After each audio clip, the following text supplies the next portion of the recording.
สบายดีเนาะสบายดีลูกค้ามาทุกคนโดนแล้วเนาะบ่ได้มารีวิวให้ทุกคนได้เบิ่งมื้อนี้ก็พอว่างหน่อยนึงก็จะมารีวิว2 กระบอกนี้ให้เบิ่งเนาะตัวนี้ก็จะเป็น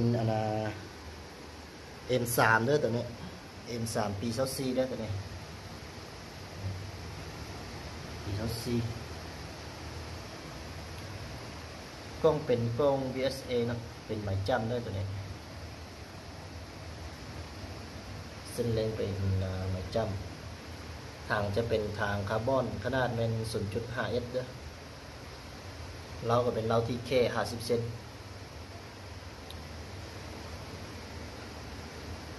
รุ่นนี้ก็สั่งได้อยู่แต่ว่ามันมีน้อยเนาะรุ่นนี้เนาะดูโดนมาแต่2-3 กระบอกแหละท่านว่าผู้ใดลูกค้าผู้ใดสนใจก็ติดต่อเข้ามาหาได้เด้อเครื่องนี้พร้อมส่งเด้อ